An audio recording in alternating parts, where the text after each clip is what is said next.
Hello everyone.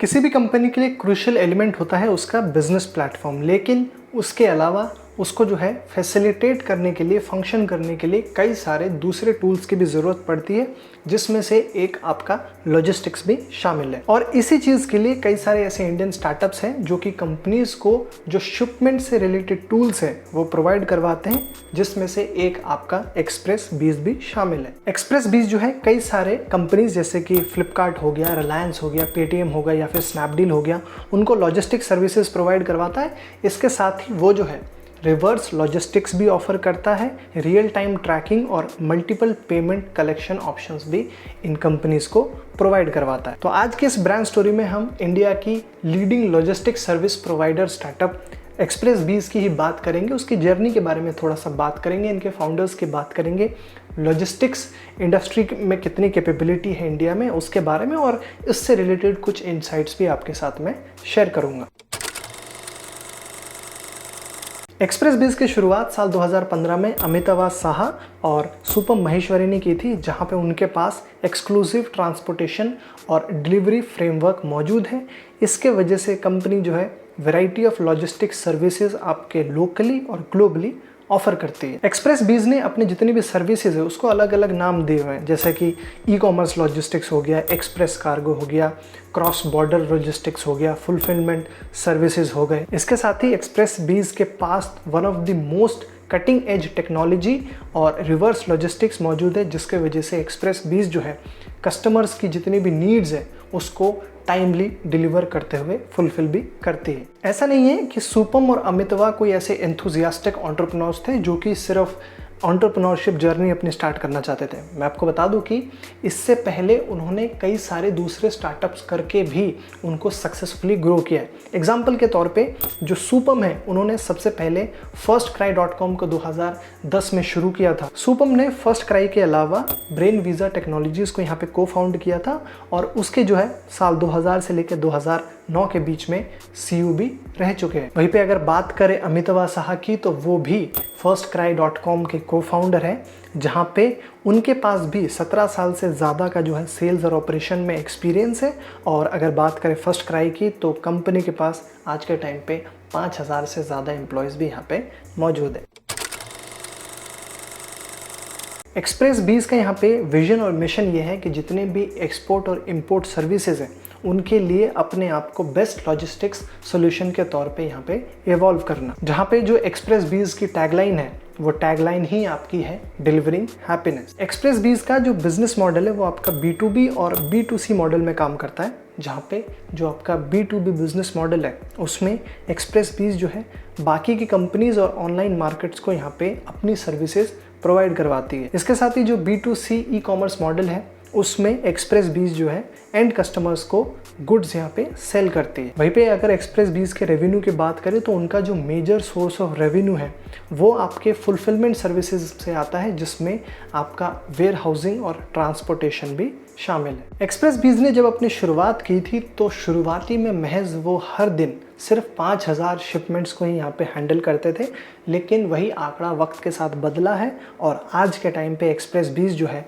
वो per day 1.5 million shipments को यहाँ पे एग्जीक्यूट करता है। अगर रेवेन्यू की बात करें तो फाइनेंशियल ईयर 2019 में कंपनी का जो बिजनेस ऑपरेशंस है वो 99.7% से बढ़कर 540.95 करोड़ रुपीस पे पहुंच गया था, जो कि यही आंकड़ा आपका फाइनेंशियल ईयर 2018 में 270.83 करोड़ रुपीस का था। एक्सप्रेस बीज की अगर फंडिंग की बात करें तो एक्सप्रेस बीज ने 7 से भी ज़्यादा फंडिंग राउंड्स में यहाँ पे टोटल 277.6 मिलियन डॉलर्स रेज किए। सिर्फ इतना ही नहीं, पुणे बेस्ड स्टार्टअप ने अपने लेटेस्ट फंडिंग यानी कि सीरीज ई फंडिंग राउंड में 110 मिलियन डॉलर्स 2020 के नवंबर के महीने में ही रेज किए हैं, जहाँ पे उन्होंने इस अमाउंट को इन्वेस्ट कॉर्प, नॉर्वेस्ट वेंचर पार्टनर्स और गाजा कैपिटल से रेज किया है।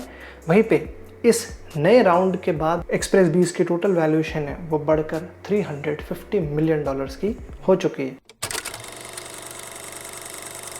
जैसे जैसे आपका इंटरनेट पेनिट्रेशन यहाँ पे ग्रो होता जा रहा है, वैसे वैसे ही जो ऑनलाइन ग्रोसरी और ओमनी चैनल रिटेलिंग की जो एक्सपेंशन के लिए डिजिटल इनोवेशन है उसकी भी डिमांड यहाँ पे बढ़ती जा रही है। इन टर्म्स ऑफ अगर टेक्नोलॉजी की बात करें तो लॉजिस्टिक्स सेक्टर में जो ओवरऑल आपका इंफ्रास्ट्रक्चर है और ऑफरिंग्स है उसको भी इम्प्रूव किया जा रहा है, जिसके वजह से एक सिग्निफिकेंट अमाउंट ऑफ इन्वेस्टमेंट जो है इस सेक्टर में देखने को मिला है। सिर्फ इतना ही नहीं, जो टेक्नोलॉजी है उसने लॉजिस्टिक्स सेक्टर को यहाँ पे बहुत हद तक बहुत सारी चीज़ों को इम्प्रूव करने में हेल्प किया है, जैसे कि टेक्नोलॉजी की मदद से जो कॉस्ट है उसको रिड्यूस करने में हेल्प मिली है, जो प्रॉपर स्पेस एलोकेशन है उसमें हेल्प मिली है।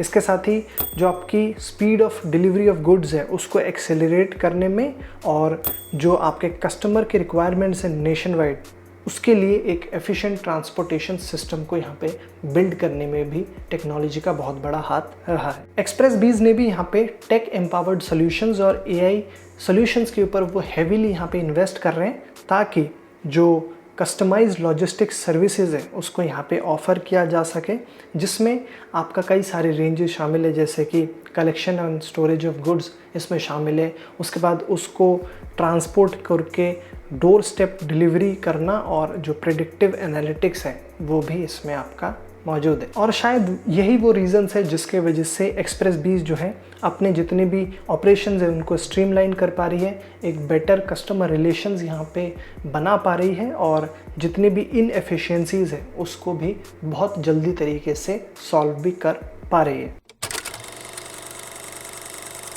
इंडिया का जो लॉजिस्टिक्स सेक्टर है उसने एक ज़बरदस्त स्ट्रॉन्ग ग्रोथ यहाँ पे विटनेस किया है, जिसका रीज़न ये है कि भाई इंडिया की जो मैन्युफैक्चरिंग, रिटेल, ऑटोमोटिव और फार्मास्यूटिकल सेक्टर्स है उसमें भी यहाँ पे एक ज़बरदस्त ग्रोथ देखने को मिला है। अगर रिसर्च की एक रीसेंट रिपोर्ट की माने तो उनका ये कहना है कि जो लॉजिस्टिक्स मार्केट है इंडिया में वो आपका साल 2019 से लेकर 2025 के बीच में 10.5% के कंपाउंड एनुअल ग्रोथ रेट से ग्रो करेगा। सिर्फ इतना ही नहीं, जो लॉजिस्टिक्स सेक्टर है उसको अपलिफ्ट करने में यहाँ पे कई सारे फैक्टर्स भी शामिल है, जैसे कि आपका गवर्नमेंट रिफॉर्म्स हो गए, development plans, growing retail sales, इसके साथ ही जो डिजिटल सैवी बिजनेसेस है उसमें भी राइज देखने को मिला है, और जो एंड टू एंड ऑटोमेशन है उसने भी यहाँ पे इस लॉजिस्टिक्स सेक्टर को अपलिफ्ट करने में एक सिग्निफिकेंट कंट्रीब्यूशन दिया है।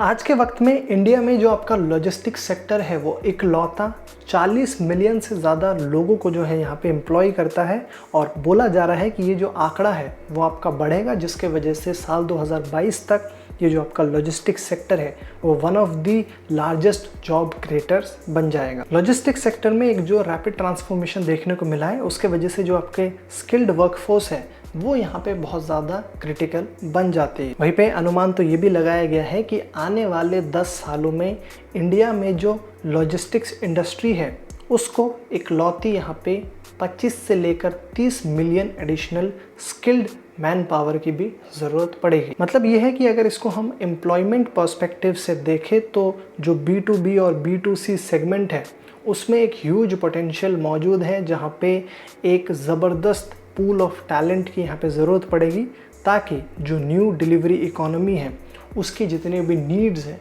उसको यहाँ पे केटर किया जा सके। पिछले कुछ सालों में इंडिया में जो लॉजिस्टिक्स इंडस्ट्री है वो कस्टमर प्रेफरेंस में यहाँ पे कुछ चेंज एक्सपीरियंस कर रहा है, जैसे कि आपका एफिशिएंट एग्जीक्यूशन और हायर डिलीवरी एक्सपेक्टेशंस जो है वो आपके पूरी डिलीवरी चेन की एक क्रिटिकल पार्ट बन गई है। वहीं पे एक्सप्रेस बीज जो है कस्टमर की जितनी भी ग्रोइंग नीड्स, डिमांड्स है उनको केटर करने के लिए भी स्ट्रांगली फोकस कर रही है। इसका एग्जांपल हम देख सकते हैं कि एक्सप्रेस बीज का जो होम ग्रोन यूनिफाइड ऐप है उसमें एक्सप्रेस बीज ने ज़बरदस्त तरीके से इन्वेस्ट किया है। मतलब ये कि उनके जितने भी डिलीवरी पार्टनर्स हैं उनको जो है वो रियल टाइम राउट ऑप्टिमाइजेशन के थ्रू एम्पावर करता है, paperless delivery, app driven customer contact triggers और फीडबैक कैप्चर मैकेनिज्म्स भी उसमें शामिल है। ऐसा नहीं है कि एक्सप्रेस बीस जो है लॉजिस्टिक्स सेक्टर में इकलौता यहाँ पे काम कर रहा है। उसके जो है कई सारे ऐसे फर्म्स और स्टार्टअप्स हैं जो कि कड़े की टक्कर दे रहे हैं, जैसे कि सॉफ्ट बैंक बैग्ड आपका डिलीवरी हो गया जो कि पिछले साल ही यूनिकॉर्न बना था, और इसके साथ ही ई कॉम एक्सप्रेस भी यहाँ पे उसको कड़ी टक्कर दे रहा है, जो कि आज के टाइम पे 2400 से ज़्यादा इंडियन सिटीज़ में मौजूद है। बाकी दोस्तों, आप लोग ज़रा हमें बताइए, क्या आपने कभी एक्सप्रेस बीस की जो सर्विसेज है उसका लाभ उठाया है, उपयोग किया है? अगर हाँ तो आपका यूज़र एक्सपीरियंस कैसा रहा है? जो भी है कमेंट्स में ज़रूर शेयर कीजिएगा, और ये भी हमें लिख के बता दीजिएगा कि ये जो ब्रांड स्टोरी है वो आपको कैसे लगी। बाकी आई होप ये जो वीडियो है आपको पसंद आया होगा, इन्फॉर्मेटिव लगा होगा, तो प्लीज़ लाइक कीजिएगा, साथ ही अपने दोस्तों के साथ ज़रूर शेयर कीजिएगा। और ऐसे ही फ्यूचर में ब्रांड से related brand stories, news updates और इंटरव्यूज़ वगैरह देखते रहने के लिए हमारे चैनल को सब्सक्राइब करके बेल आइकन को भी ज़रूर दबा दो। मेरा नाम तैयदुर रहमान है, मैं आपको मिलूंगा अगली वीडियो में। तब तक आप देखते रहो नेक्स्ट वीक ब्रांड को। Thanks for watching.